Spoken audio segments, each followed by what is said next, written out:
tariximizda o'tgan hukmdorlarning aksariyati jang san'atidan tashqari boshqa hunarlarda ham mohir bo'lishgan.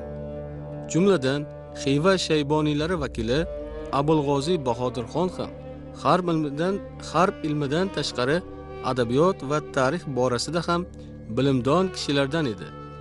Uning Shajarai Turk va Shajarai Tarokima asarlari tarixchiligimiz uchun bebaho manba hisoblanadi. Men asar yozganda turkiy tilda yozdim. Yana turkiy tilda yozganda ham nihoyatda sodda yozdim deydi. O'sha Shajarai Turk asarini yozayotganda, Shajarai Tarokima asarini yozayotganda butun bir ajdodlar tarixini yozish va kelajak avlodga mana shu shajara tarixini yetkazish. Aytadiki, o'sha asarning muqaddima qismida bizni dedi o'z davrimizda allomalari kelib dedi, menga o'tinch qildilar. Bizning davrimizda o'g'iznoma ko'p turur, lekin birisiga muvofiq ermas. Andaq bir asar bo'lsa ediki, o'z tariximiz bayon etilsa deb so'radilar. O'tinch qildilar dedi. Men onlarning o'tinchlarini qabul qildim va Shajarai Turkni yozdim deb aytadi. Va unga dedi, Shajarai Turk deb ot qo'ydim dedi. O'ksik o'z kindigini o'zi kesar deganlaridek, men o'z tariximni o'zim yozdim deb aytadi.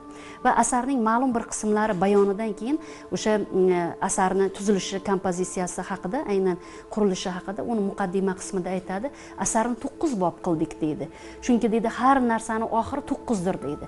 Va buni olimlarimiz tadqiqotlarda ko'rsatib o'tadiki, bu 9 soni Abulg'ozi Bahodirxon 18 yil davomida Xiva taxtini boshqaradi. Abulg'ozi o'zi ijodkor, ilmga oshno bo'lganligi uchun ham hayoti davomida 3 yirik asar yaratdi. Bu birinchisi Shajarai Tarokima asari, bu o'z davrida va keyingi davrlarda O'g'iznoma nomi bilan mashhur bo'lgan asar hisoblanadi.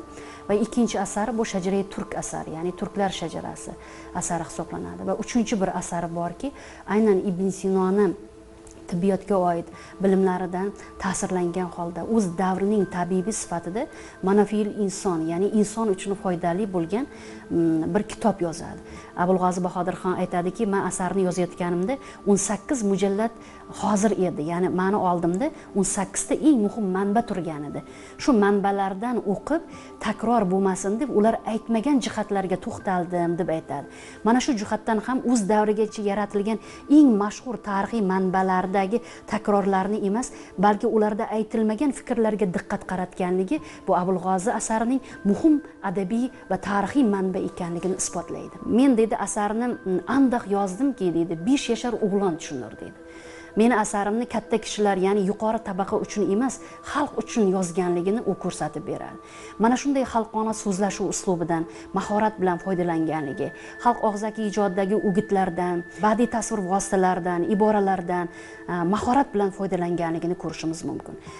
Shajarai Turk nafaqat turkiy tilining o'sha davri 17-asr turkiy tilining taraqqiyotini belgilashda xizmat qiladi, balki o'sha davrdagi adabiy jarayon, o'sha jarayonda xizmat qilgan ijodkorlar to'g'risida ham ma'lum bir ma'noda ma'lumot beradi. Abulg'ozixon merosi so'nggi yillarda ko'plab olimlar tomonidan o'rganildi.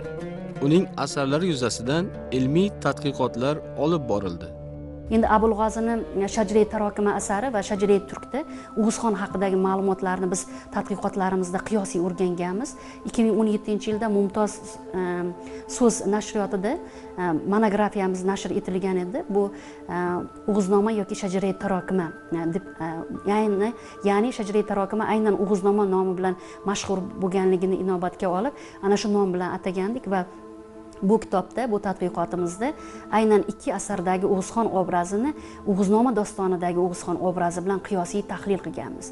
Va shu yerda O'g'izxon obrazini Abulg'ozi o'ziga xos badiiy ishlaganligini ilmiy jihatdan asoslab berishga harakat qilganmiz. Abulg'ozi ijodi nafaqat o'zbek olimlari, balki xorij olimlarini ham juda ham qiziqtiradi.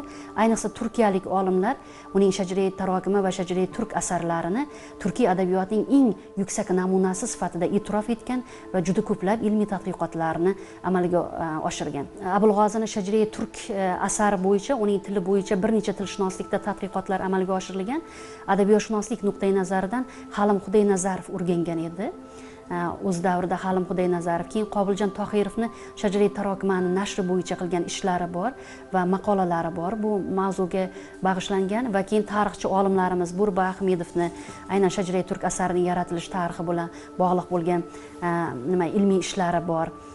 va asarni so'z boshida ham aynan ular nashriga tayyorlagan va bu asarni so'z boshi sifatida ham o'zini fikrlarini berib o'tadi. O'zbek xalqining madaniyati, uni tarixi, ijtimoiy ahvoli, maishiy ahvoli haqida ma'lumot beradigan, uni tili, o'sha davr tili haqida bizga asosiy faktik materiallarni bera oladigan muhim manba hisoblanadi.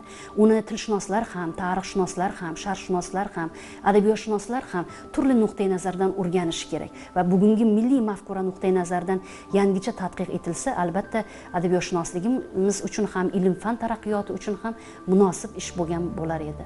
Abulg'oziy Bahodirxon va uning asarlari ajdodlarimizning davlat ishlaridan tashqari buyuk qalam sohibi bo'lganliklaridan, ilm-fan, madaniyat sohalarida ham kamolotga yetganlaridan dalolat beradi.